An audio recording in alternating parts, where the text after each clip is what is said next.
Hello, everybody. I'm Brian Levine, and welcome to the Gould Standard, a regular arts magazine brought to you by the Glenn Gould Foundation. We bring you conversations with amazing people from across the arts. If music, reading, theater, dance, visual art, and film are part of your essential soul therapy, you've come to the right place. Be sure to press like, share, and subscribe. Add your comments, pose your questions, and be part of our community of friends and supporters.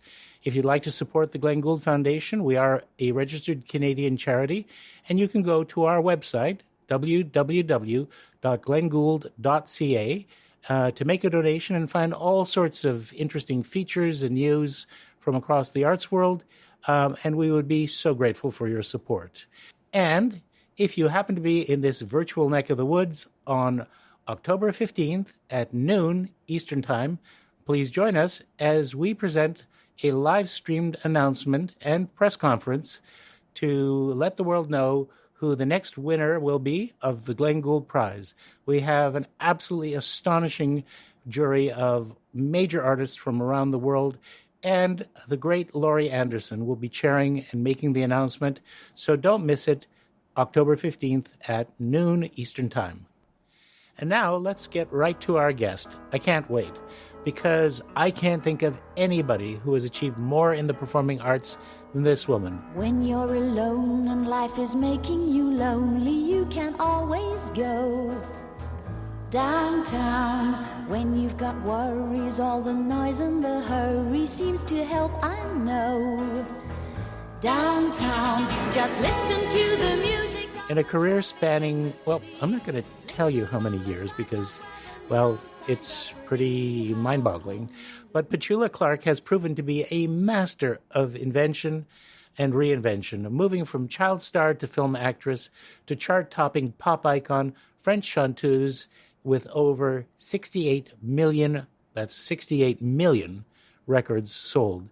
She's an accomplished songwriter and also a stage headliner. And throughout it all, there's always been this amazing crystalline voice, impeccable musicianship, and a rare combination of warmth and curiosity. And to top it all off, one of the absolutely loveliest people you could ever hope to meet. Petula, welcome. How are you?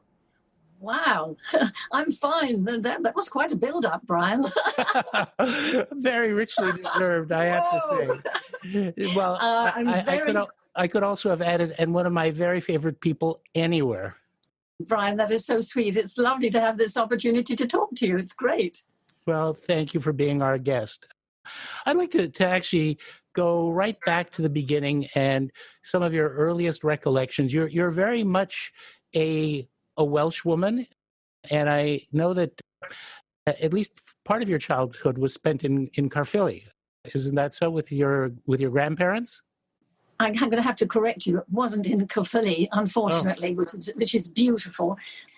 More like Merthyr Tydfil, which is not quite so beautiful, but definitely South Wales, yes. Okay. My mother was Welsh, really Welsh. She had an accent like that, the real Welsh accent, which I love. And my grandmother, she spoke English, but she refused to speak it. You know what I mean? Yeah. Oh, yes.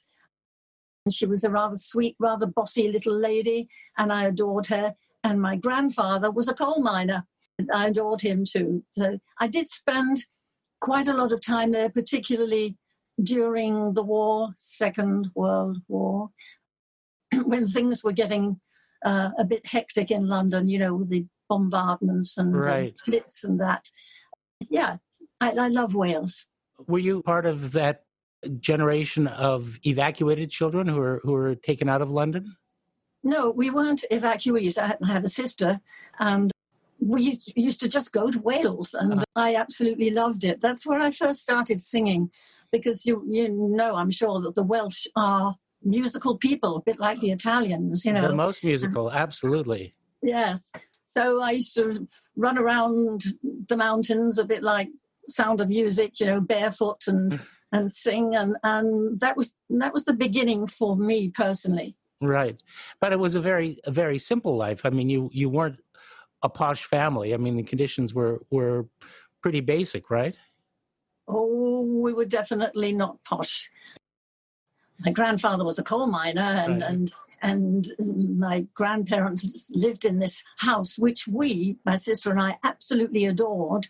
It was a stone house, a terrace house, had no electricity, no running water. You had to go to the bottom of the garden, a very long garden, to get to the loo. But we absolutely loved it. For us, it was magic. That's the thing about childhood, That's great. So you were singing, and I think starting off in church choirs, right? Well, in Wales, well, it wouldn't be church, it would be chapel. Careful now. Yeah. Chapel, yes. Chapel. And in our little village in Wales, there were 4 chapels and 1 church. And we never went to church. We used to go to chapel. Right. And yes, that's the first time I sang in public. This was an amazing experience for me. I was very tiny. I was about 6 years old. And it was a little bit scary, The chapel smelt of, that sort of musty, woody smell, and the music was wonderful, but very somber. Mm-hmm. And I sang, and the people loved it, and I saw their faces listening to me, and that was a revelation. Absolutely. Mm-hmm. But you actually came to national attention almost by accident. You were on the BBC, but it wasn't originally supposed to be singing, right? No, it all took place in a theatre called the Criterion, which is in Piccadilly Circus. It's still there, and it's a very successful little theatre. And the BBC took it over because it was and still is underground. Right. You have to go down quite a steep flight of stairs to get to the actual auditorium. And it was full of sandbags at the time. It was like a glorified air raid shelter. Mm-hmm. And I went along with a few other children. The idea of the show it was called It's All Yours, and it was for the forces. And children could go along and send messages to their dad or their uncle or their cousin saying, we're okay, don't worry about us, that sort of thing. Mm-hmm. And I was sending a message to my uncle. And during rehearsal, there was a huge air raid. I mean, the place was absolutely shaking. This is Piccadilly Circus, Right. And most of the children were up from the country and were a bit nervous. And so the producer stood up on the stage and said, would somebody like to come up and say a piece of poetry, sing a song, just to calm things down? And nobody else volunteered. So I put my hand up and said, I'll sing a song. So I got up on the stage and they put a box for me to stand on to get to the microphone, the old-fashioned BBC microphone. And I sang into it. And they heard it up in the control room and afterwards said, aha, we like that. Would you like to sing a song as well as send a message to your uncle? Yeah, yes. And that was the first time I was heard on the air, so to speak. There was an amazing reaction to it from the soldiers, and the BBC got back to us afterwards and said, we would love you to come back and sing some more. And that was sort of the beginning of a big career, if you like. Yeah, I mean, and I think if I read correctly, you sang Mighty Like a Rose, the Ethelbert Nevins song. I did. Which became, yes. I guess, a bit of a signature during those war years. That was one of the things that I've seen some broadcast footage of you singing. Yes. And you were absolutely adorable. But you ended up not only doing national radio broadcasts, but also touring around the country and singing for the troops. Isn't that right? Well, yes, I became a bit of a name. There was a wonderful lady who we lost recently, Dame Vera Lynn, who was the force's sweetheart, mm-hmm. and I was the force's little girl. I represented all the children who got left behind. So I became quite well known. Yeah. And so I went off doing shows. I used to sing for the troops. We did a lot of the troop shows. I say we, because there was another little girl who was also doing these things. Her name was, and still is, Julie Andrews. And we used to go off on troop trains and sleep in the luggage racks because it was dark. We weren't allowed to have the lights on in the train. It was a blackout. And we would get off, the train, not knowing where we were, and go to some camp. Sometimes it would be Canadians, very often Canadians, Americans, Brits, Free French, Poles. We'd sing, not together. Julie was very rather prim and had this beautiful high sort of soprano voice, and I was a bit more more in the middle, a bit more swing, and comedy and that kind of thing. Oh, that's amazing. I read that as part of those tours, you ended up singing for Churchill and King George and Field Marshal Montgomery. Did that actually happen? Yes, I'm not quite sure who it was in the audience. Certainly Mountbatten was in the audience. That was at the Albert Hall, or RA, as we call it, the Royal Albert Hall. And I remember the first time I sang there, I had absolutely no nerves whatsoever. I think I was reading a comic before I went on stage. And yes, and somebody tapped me on the shoulder and said, "Petula, you're on." And so I dog-eared my comic, went on, and so they say, kind of pulled the place down and went back to my comic as if nothing had happened. That's incredible. I mean, for those few in our audience who have never been to the Royal Albert Hall, that's 5,000 seats. That is no small space. And it's a wonderful space. It was built not by her personally, but by Queen Victoria for her beloved Prince Albert. Yeah. It's an amazing place. Well, I can just visualize you as this tiny little speck on the stage, belting it out. It must have been incredible. So what, you sort of alluded, but what kind of music were you singing mostly? I mean, were they, wartime, keep the home fires burning songs, or sacred music, or pop, swing influenced? What was, was it sort of an Andrews Sisters vibe? Sort of. I sang a little bit of swing, like G.I. Jive and stuff like that. And then I would do Ave Maria, would you believe? I just sang, half the time I didn't realize what I was singing was important. Certainly I didn't realize it was important. I just liked singing, and that was it.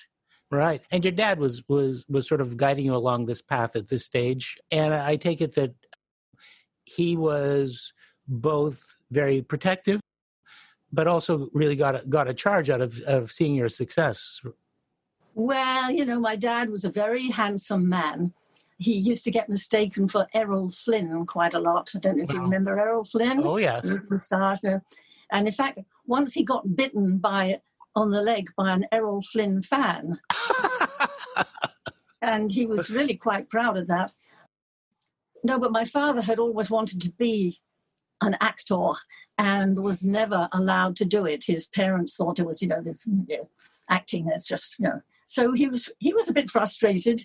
So when he realized that he had a daughter who had some talent, he's encouraged me, and he became my manager. But, let's face it, we had no influence. We didn't know anything about show business as such. Right. But, and he was in the army too. So it was a bit sort of, higgledy-piggledy. Yeah.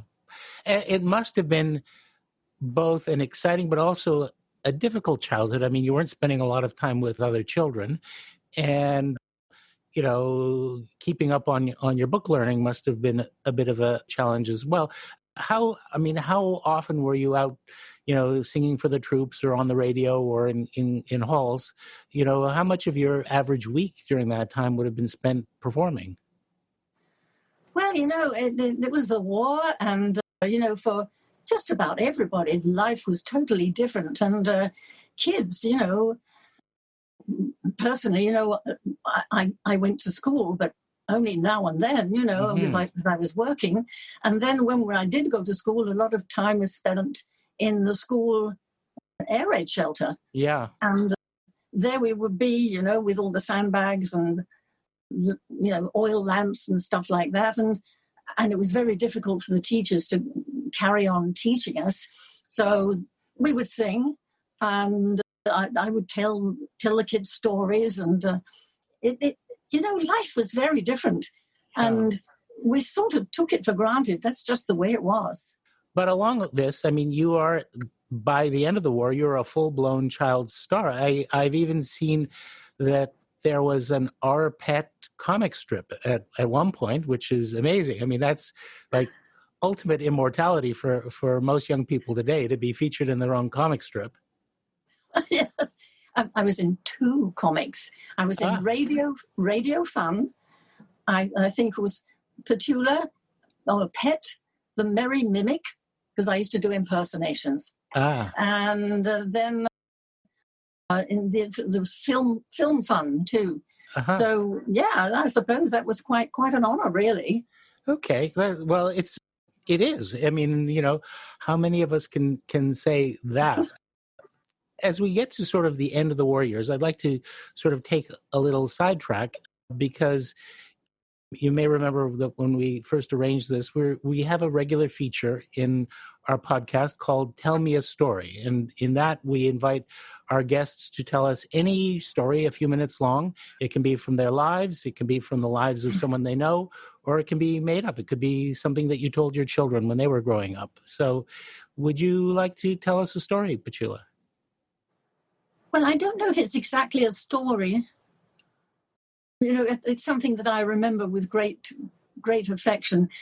I was making a film in Hollywood called Finian's Rainbow with Fred Astaire. I was playing his daughter, and it was directed by Francis Ford Coppola, a very young, crazy, brilliant director. We were shooting, the film was mostly shot on the back lot of Warner Brothers Studios in Burbank. Mm-hmm. And to have lunch, I would have to ride my bike back to the studio, to the commissary, the canteen. And there I was riding my bike, still in my costume, and very hot weather. I saw these big doors open of the sound stage, and out comes Ella Fitzgerald. Oh wow!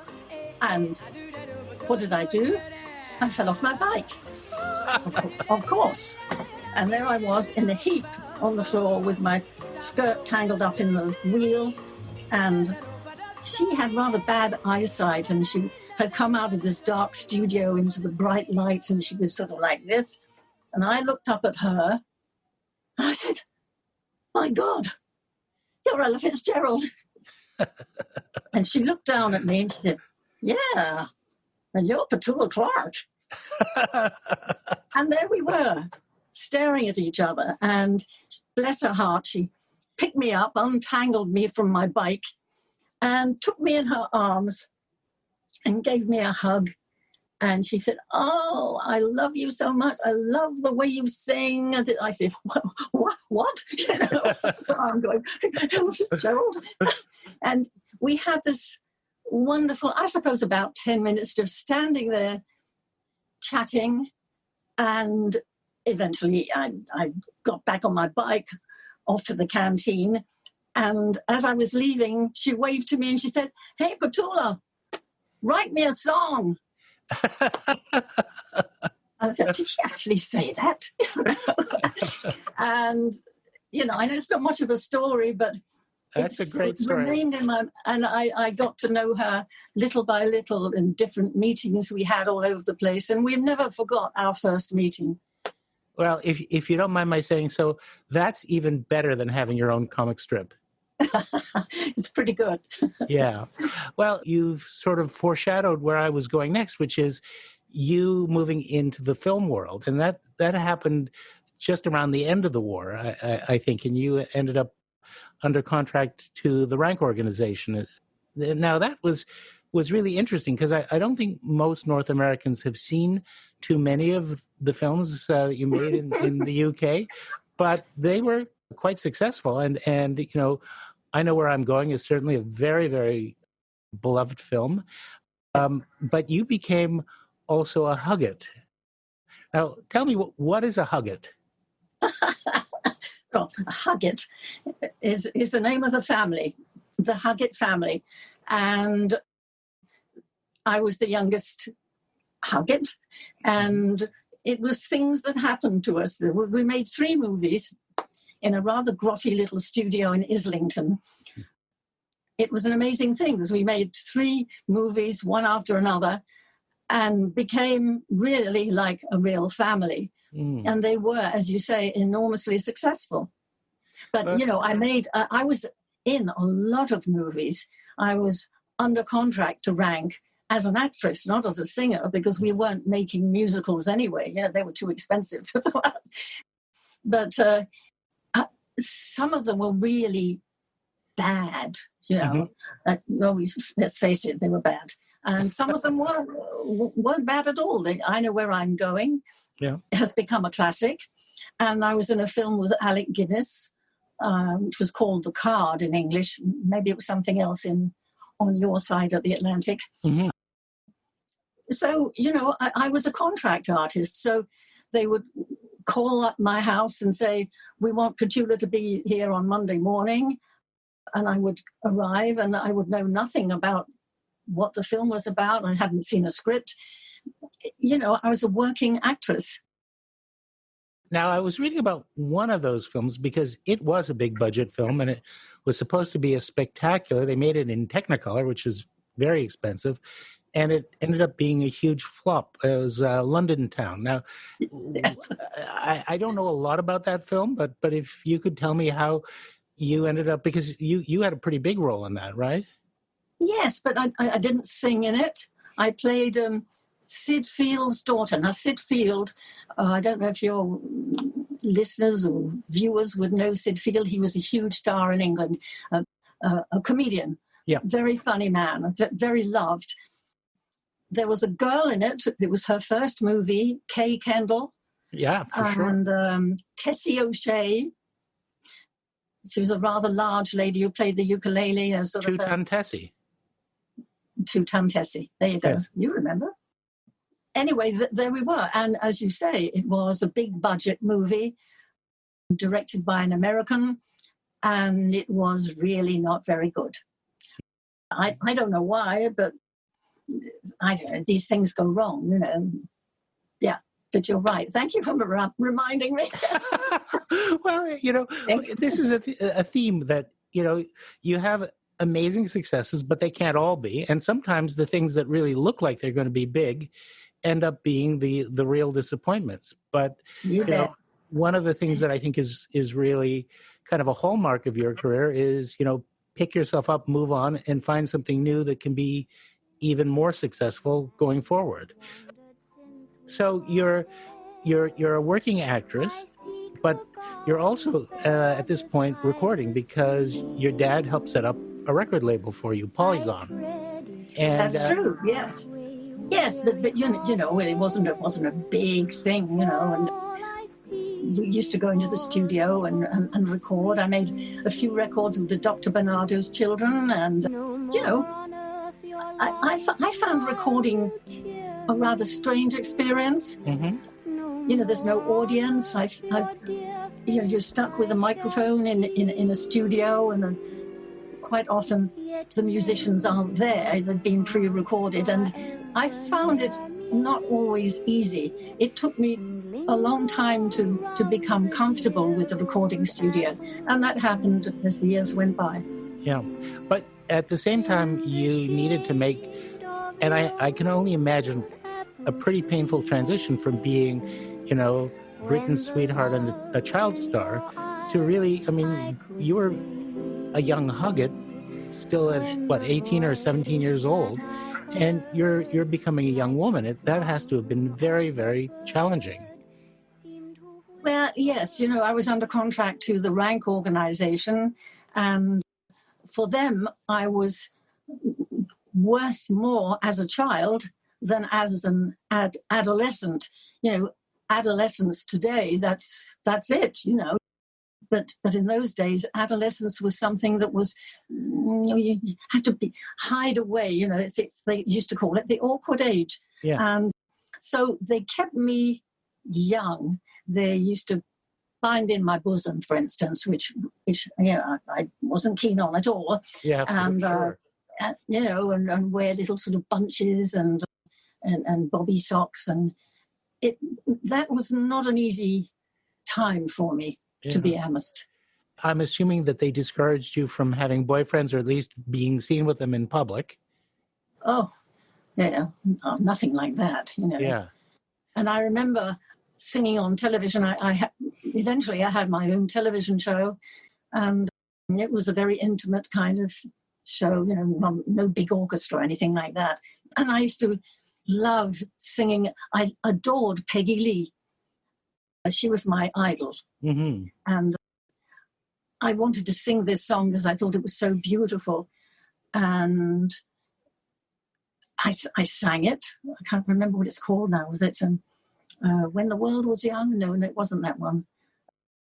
Anyway, and I got a huge reaction from the audience saying, "This is disgusting, our little pet singing this kind of song, it's sort of sexual something or other." I didn't know what they were talking about, of course.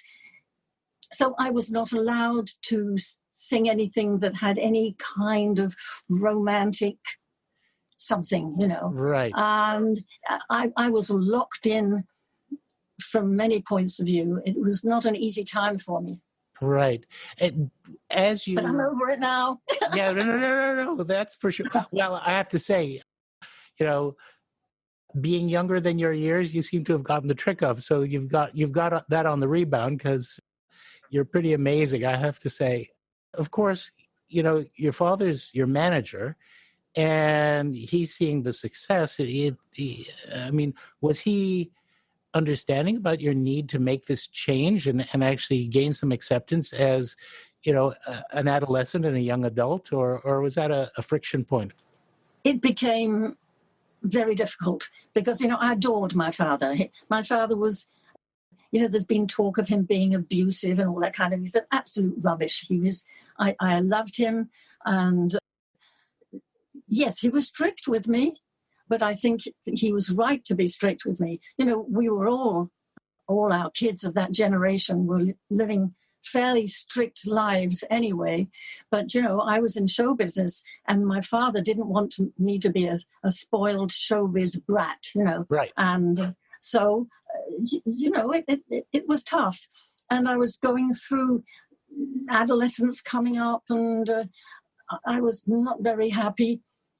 And eventually, I didn't know half the time if I was talking to my dad or to my manager. Right. And it became very complicated. And eventually, we had to part company. Oh, and that must have been unbelievably painful. For him and for me. Yeah. But was there a moment, so to speak, a kind of a professional coming out party where you sort of staked your territory as a young adult performer? There was one film in which you had a strictly dramatic role, as I recall, in reading over your filmography, that was sort of the opposite direction from the Huggets. And I can't remember right now the name of that film, but you ultimately did emerge as a young adult pop singer and actress. It was a tricky journey, let's put it that way. Yeah. But, I was inspired by my love of singing, of music, of acting. For me, acting and singing was and still is actually they're sort of the same thing. Mm-hmm. It's almost the same muscle, if you like. I loved what I was doing when I was doing it. My private life was difficult, but the actual business of getting up on stage and doing what I love, that made up for it. And it's great that was there for you. I've listened to a lot of your records from that period in your life, and it's very interesting for a British young female pop singer. It seems that there was kind of a mixture of novelty songs like The Shoemaker and some fairly light romantic ballad types, some things with a little bit of a doo-wop feel, sort of imported from the States, maybe a little bit of skiffle emerging, but pretty light. But around this time, you also become introduced to France and the French audience. How did that come about? Because that was quite a different musical climate that you got introduced to. Yes, well, it was kind of strange the way that happened. Well, I started getting these phone calls from Paris with this man who was saying, "Oh, Petula, you have to come to Paris." I said, "What? Yes, you have to come to Paris. This woman is copying your records in French." And I said, "Well, okay, what do I care, Uh-huh. No, you have to come." I said, "No, I really don't want. I don't want to go to Paris. Thank you for asking me. Goodbye." They called back. "Oh, you have to come. Oh. But then he started saying, "It's for Europe numero un." What is that? Europe number one? What is that?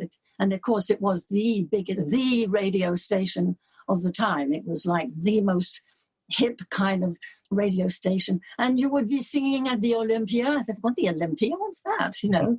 We've got an Olympia in London. It's a big sort of exhibition hall. No. It is a theatre. It's very important. You must come. Well, this went on for a while with me saying no. And eventually I said, "Okay, I'll come. He couldn't speak very good English and I could speak no French whatsoever. So off I go to Paris with the most awful cold, that kind of cold, runny nose and the whole thing. So I arrive in Paris. The show was the next day. They took me to a doctor, and I was sitting in the waiting room, and there was this sort of glass case with all these old-fashioned medical instruments, sort of nasty-looking things. Scary. And I thought, this is a bit strange. And then the door opens, out comes the doctor, and it's Napoleon. I mean, the hair, the physique, the whole thing. Oh, wait a minute, is this some kind of revenge going on here? Whoa. You thought you'd met your Waterloo. Dr. Fouquet, his name was, and he examined me very sort of like this, nothing very technical, and then he gave me a prescription. I was driven to a pharmacy, and I get the thing, and I look at this thing. I said, "Well, what are these?" "Suppositoires." Oh, no. "Depositories?" I said, "Wait a minute, I've got a sore throat." He said, "Are we?" I said, "Well, what would I do with these?" He said, "Okay." I thought, well, this is getting more weird every minute. Do you know what? It worked. Amazing. The next day, I was able to sing. Not too well, but I did the show. And the Olympia is fantastic theatre, of course, yes. Very prestigious. And I couldn't even say bonsoir or merci. I was petrified by the French language. Yep. And I sang 3 songs in English and pulled the place down. The place went crazy. So, oh, that's nice, well, I've done that. The next morning, I went to the office of the man who had been asking me to come to Paris, that one. He was the boss of the record company. And he said, "Oh, you saw last night, you had a triomphe. It was marvelous. The people love you." I said, I want to go home. I want my hot water bottle and go home. And he said, no. He said, "You must record in French." I said, "I can record in French, I want to go home. I've got a boyfriend at home. I've got my sports car. And I want to go home to my nice, cozy flat." No, you must do it, Anyway, in the middle of all this, the light over his desk goes out. Mm-hmm. And we're in total darkness, no windows, of course. And he says something in French, and this person comes in, stands on the desk, and changes the light bulb. And it comes on, and I look up at this bloke, and he is gorgeous. Uh-huh. And I say to the boss, "Who's that?" And he said, "Oh, that is Claude Wolf. And if you make your record and you come to Paris, he will be taking care of you and showing you around the stage." I said, "Oh, okay." And what do you know? 3 weeks later, I was back in Paris with my first French record, which was very bad. But the point was that I wanted to get back to Paris to spend some time with this guy, Right. And 18 months later, we got married. One thing led to another, as they say, and 3 children. Yes. And, Yes. One could say epic love story. But this is actually really interesting from a musical as well as a personal point of view. First of all, obviously, by this time, I think it's safe to say you'd completely shed the child star persona, and you're an adult, and certainly the French really only knew you as a young adult performer, so that wasn't part of your baggage. But also, the French musical scene was a lot different. I mean, you've got people like Piaf and Jacques Brel, and Serge Gainsbourg and Sacha Distel. I mean, popular music, pop songs are really treated as a kind of a high art. And you're plunged right into the middle of that. And did that kind of rub off on your feeling for what you were doing when you went back across the channel and were selecting material for your English recordings and performances as well? Yes, life is a strange journey. I wasn't expecting to find myself living in Paris and singing in French and mixing with Piaf and Brel. First of all, half of them I had never even heard of. But yes, it was rubbing off on me. I arrived in Paris. They knew nothing about Little Pet, and the Huggets. Yeah. Not only did they not know, they just didn't care, They liked me the way I was. And that was a rather nice feeling. I really needed that. I think I really needed that. And so there I was, living in Paris, having a problem with the language, but picking it up slowly and learning things that I didn't even realize that I was learning. It was like assimilation. Right. And, I went to see Piaf at the Olympia Theatre, and I saw her. She walked out on stage in her funny little black dress, which was not chic at all. And she could hardly walk. She had very bad arthritis. And I remember thinking to myself in my very British way, "Oh, I don't think I'm going to like this, Mm-hmm. And she started to sing. And it happened, and I didn't quite know what had happened, but it was something to do with her giving not just this amazing voice, which was foreign to me, but she was giving her whole being on stage. And I had never seen that before. Right. I had grown up in another thing, come on stage, keep it nice and cheerful and happy, a nice bright dress, finish with a big ballad, and that. Yeah. Very, very different in France. And of course, I was on tour with Jacques Brel, and I had the education, if you like, of being able to watch him every night from the wings. And I wasn't turning into a realist singer, Mm-hmm. but something was rubbing off on me. I began to realize that performing was not just about getting the notes out, but about somehow reaching into myself and letting it come out in my performance. And they accepted you as a peer. Brel wrote a song for you. You were working regularly with Sacha Distel and with Serge Gainsbourg as well, right? And that must have been quite an exhilarating experience because, of course, we have the persona of, these people with their tormented lives and all of their existential angst being poured into their songs. Back across the channel, you have a #1 hit with Shoemaker, and that must have seemed like you were living really in two different musical worlds. Yes, Sasha was a great friend, Sacha wasn't a tortured, he wasn't Jack Brel, Right. You don't have to be tortured to be good at what you do, there are other ways of touching people. You don't have to be this full of angst. Yeah. But what I was learning is that whatever you have inside you, you give it. That is it. That is what you have to do. Right. Otherwise, what's the point? Singing is easy. I have a natural voice. I've never had any lessons. So singing is something I just do.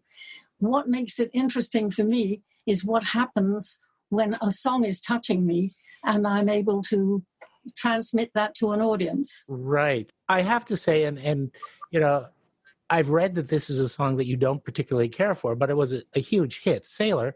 And I think that really does show some of that influence starting to reach into your English work at that time. Yes, you're right. Sailor was a big hit, of course, and it was a big hit in France too. It's some songs. It's a fascinating thing about songs. Some songs I get a lot of songs sent to me, and I listen to them and think, oh, that's great. I'd love to do that. That I never say that could be a hit, because I know by now that we never know what's going to be a hit. But sometimes a song you don't especially like, and you do it, and you think, oh, yeah, and there it is. Yeah, there it is. I didn't especially like "This Is My Song," and there it is. I didn't especially like "My Love," the da da dee dee dee dee da da da da da. Yeah. I didn't like it. I didn't like it from the moment I recorded it, and actually, I still don't like it. I mean, no, it's careful. No, I do sing it. Yes. I've learned to live with it. Let's put it that way. Right. But you can't argue with what a hit song does for you. So, at a certain point, I guess you bow to the wisdom of the audience and say, if it worked for you, I can put up with it. Well, I don't make the hits. I just sing the songs. It's an audience that makes the hit. Right. Exactly. It's a very strange, magical thing that happens. I mean, when Downtown happened, we knew it was a good song and it was a pretty good record, but we had no idea that it was going to be that, Yeah. Well, I want to get to that, but before we sort of move off of your work on the continent, by the end of the 50s, you're also recording in Italian and German and really experiencing success all across the continent, obviously having to get used to being a multilingual singer, which I can imagine, because when you went across to sing at the Olympia, had you even been out of the UK at that point in your life? Was that your first step outside of Britain? I had sung in Scandinavia a little bit and Holland, but of course they're very Englishy speaking people. I mean, France, particularly back then, France was totally different to anywhere else, and very, very French. Well, they sort of put up with the Beatles, kind of, but you had to sing in French. I sang some Beatles songs in French, so it was very like that. I mean, it's totally different now. I mean, it's opened up, like the whole world has opened up. But at that time, it was really French. Yeah. And is it about this time that you start writing your own songs as well?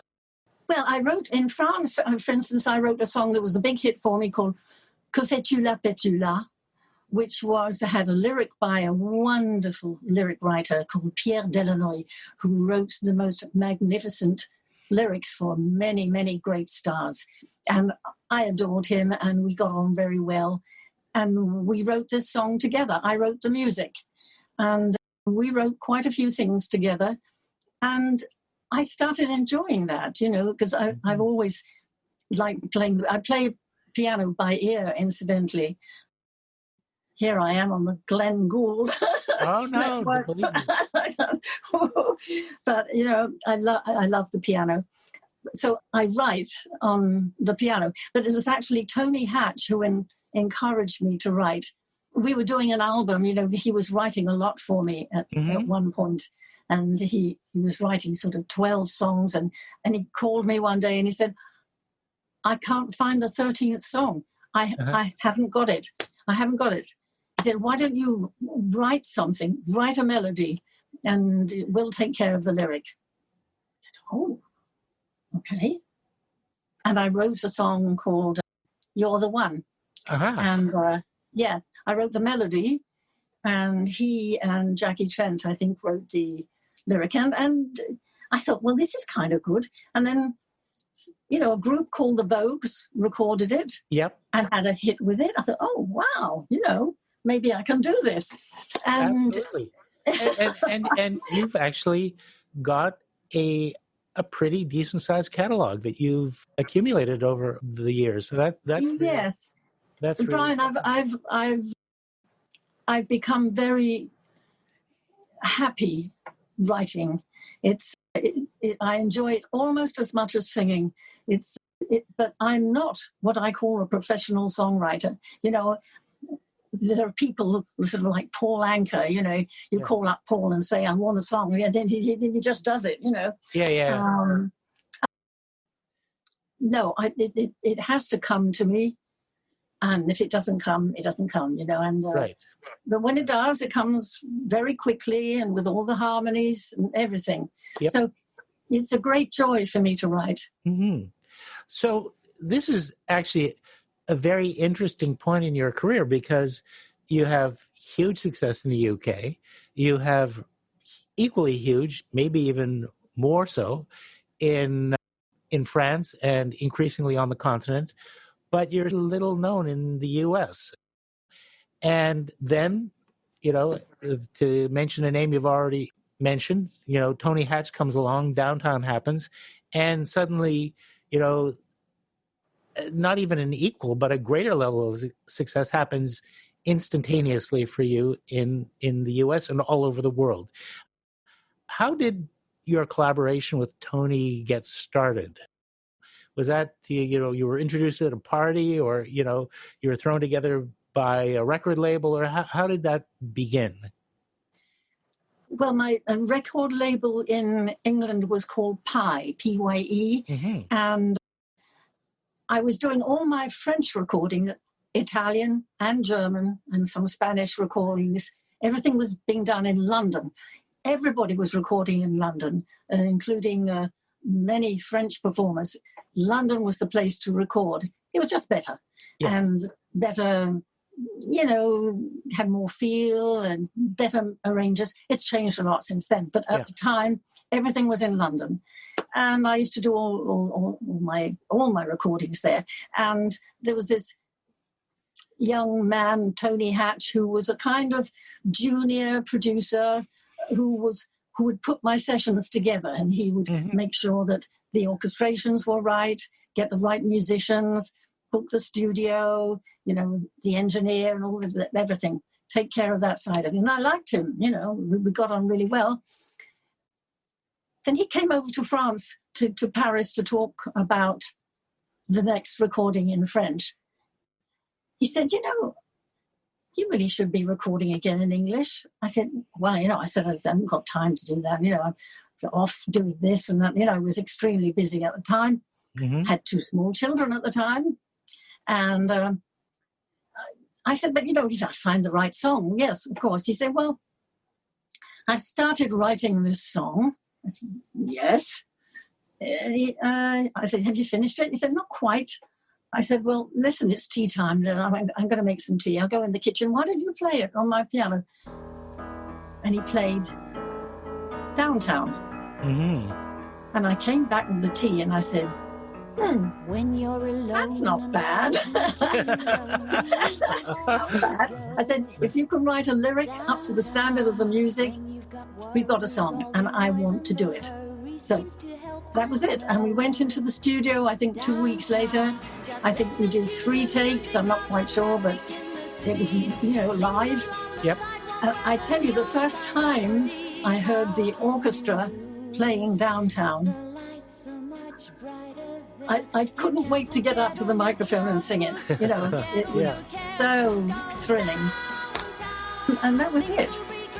And it became a hit in England. I don't think it made number one. I think we were kept out by the Righteous Brothers, which isn't bad.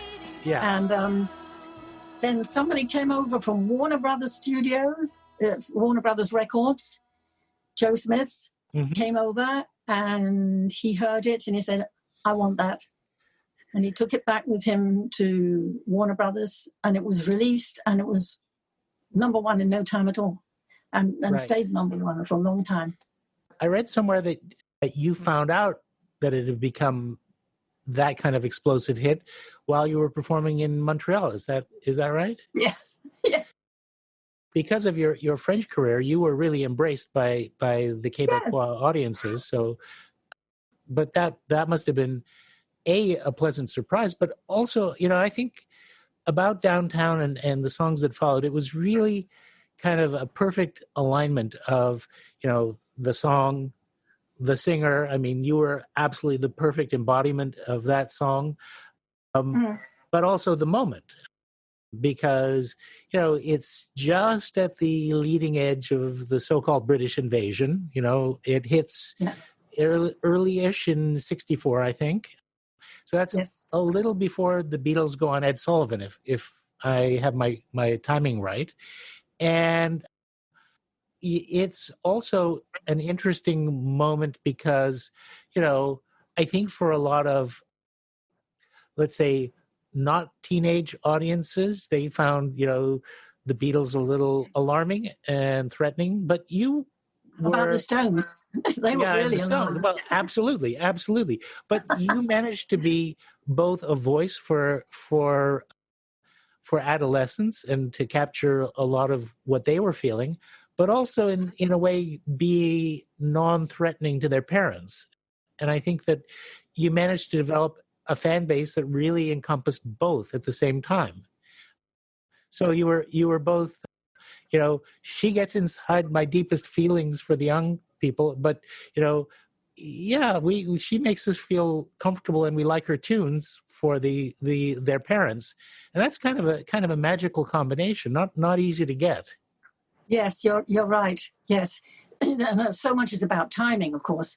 And the Beatles had already made it in the States, and they had opened the gates to a lot of British performers, you know, a lot of the other groups who came over, and the Stones, and including me. I don't think I would have got airplay before the Beatles. Yeah. They just opened everything up. And of course, I was the sort of reassuring face of pop music at the time. You know, I was a nice lady and I wasn't being rude to everybody. Right. You wore enough clothes. Nothing terribly, you know, revealing or low cut, and yet very, you know, very lovely. Thank you. Well, you know, it's true. Anyway, you went on and had 13 hits, I think, with Tony Hatch, and eventually, you know, when he was working with his wife Jackie Trent. So that's a pretty amazing string of successes. Yes. But again, sort of that double-pronged aspect of your career, you also become a real hit on American television, largely in a variety show context. This is really kind of a golden age of TV variety shows in America. That's gone now completely. But, you know, you were on Ed Sullivan, I think it was 12 times, and Andy Williams, Dean Martin, Red Skelton, Shindig for younger audiences. You were on The Tonight Show with Carol Burnett. Carol Burnett, right? The Smothers Brothers, I think that was.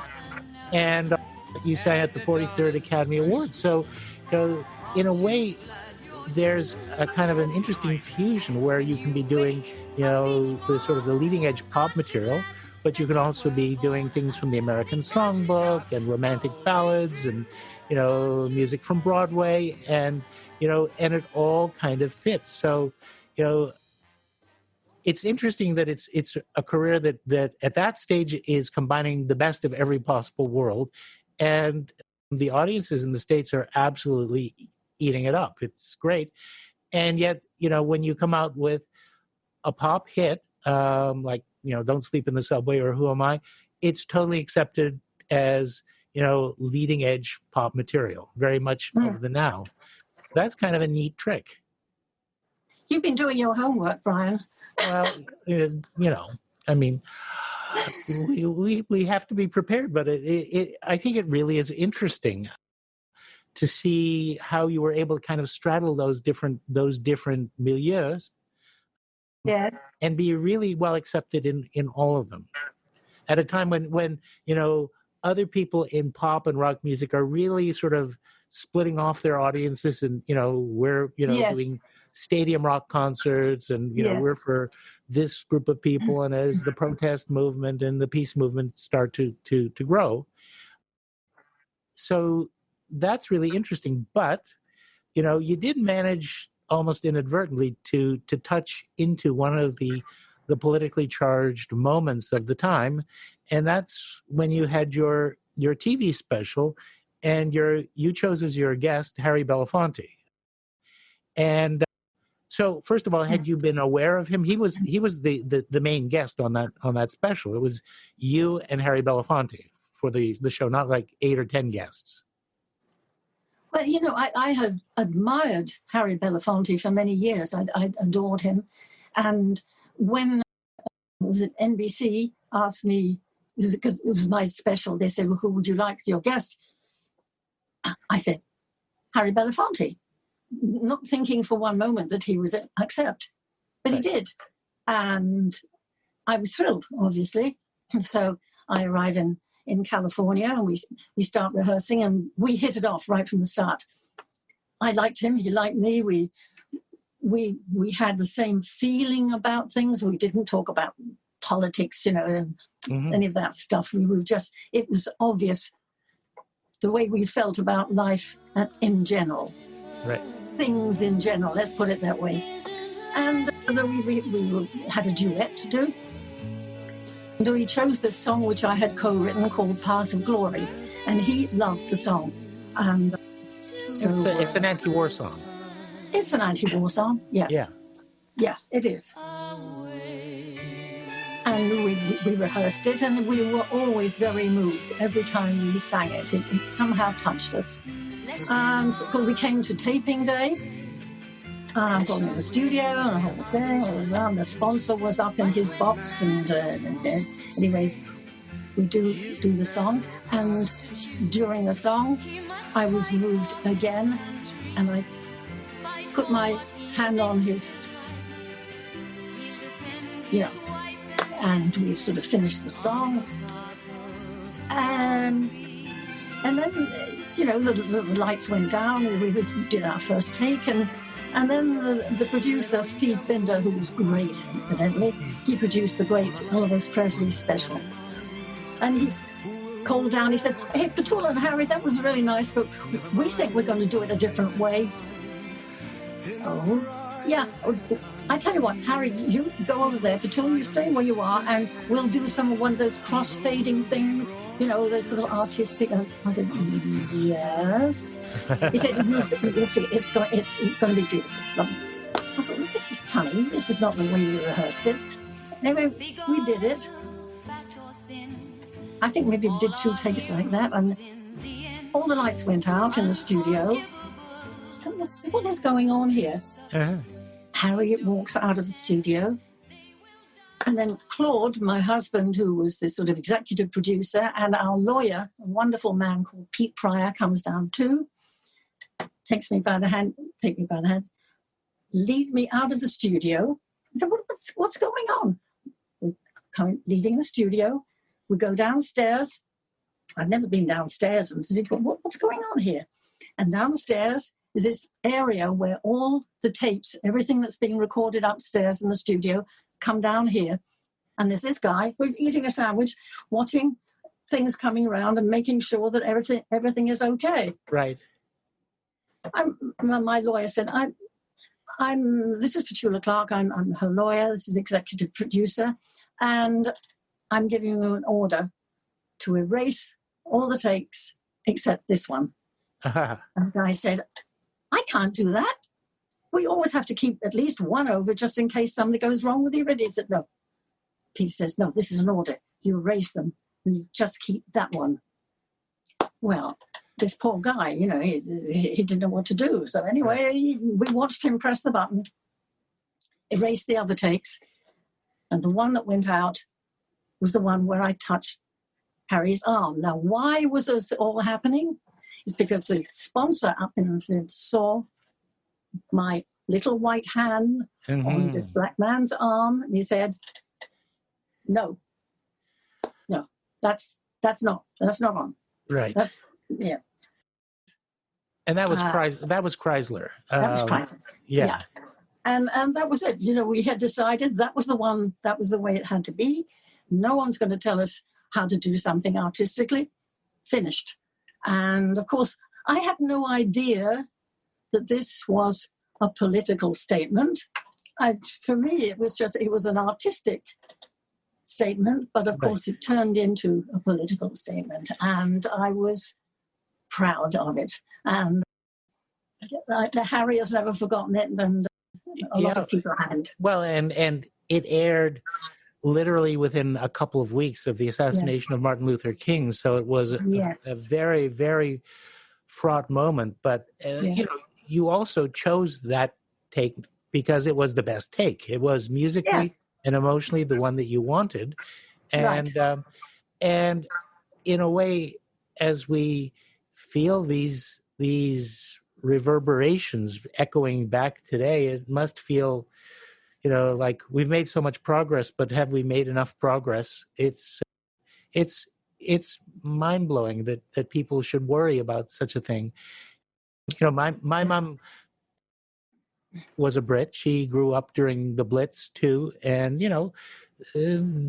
African American troops were, the young people of her generation thought it was unbelievable the way, these were servicemen who were serving their country, potentially going to die, and still being treated abysmally, and they simply couldn't understand it. And I imagine that was very much the way you approached it too. But, I had grown up, as you say, like your mum in England. We hardly saw any black people, And, I had admired all the great musicians and actors of color, if you like. To me, one of the reasons why I love being in show business is that there are no barriers of language or color or religion. That's part of why I love it so much. So it was a bit of a mystery to me, this whole hoo-ha about touching Harry's arm, So strange. So awful, but also, as it happens, it did end up becoming a statement, and a positive one. Why should man be forced to settle on the path of glory?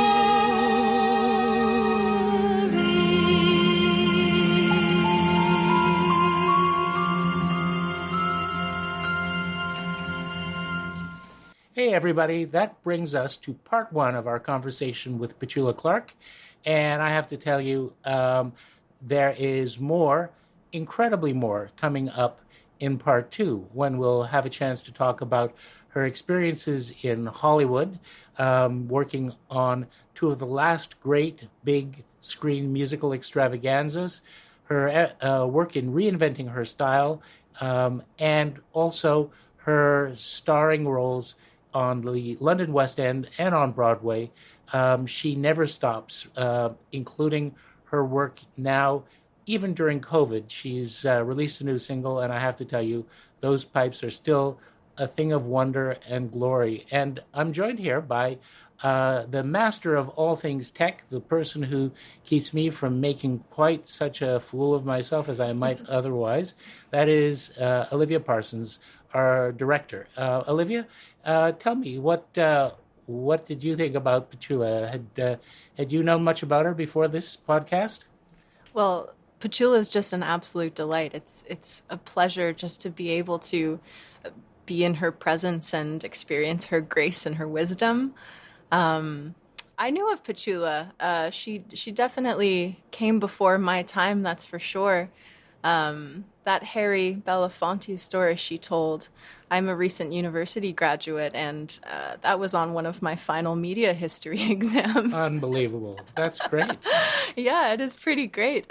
So it's pretty baffling just to be able to be a part of this conversation with her. She is so charming. So before we go, Olivia, I have a surprise for our friends. Okay. So here's the thing. This is the Glenn Gould Foundation. It is the Gould Standard, and Gould was fascinated by technology. So I have a major technology reveal for all of our friends. Oh, wow. Yes, indeed. So imagine this. It's the zombie apocalypse. Oh, dear. Civilization has collapsed, and there is no electricity, and your phone battery just crapped out for the last time, and you are desperate for a tune to calm you down, right? You can see that situation. I can absolutely see that situation. Okay, well, what are we going to do? Here's our technology. It requires no electricity. It makes music. It is completely free of plastic parts, so we are environmentally friendly. It will give you exercise, and it cannot be pickpocketed, nor can it be tracked by Skynet. Here it is. Are you waiting? I'm on the edge of my seat, Brian. Oh, my God. All right. I give you, ladies and gentlemen, the amazing Edison gramophone. Oh, here we go.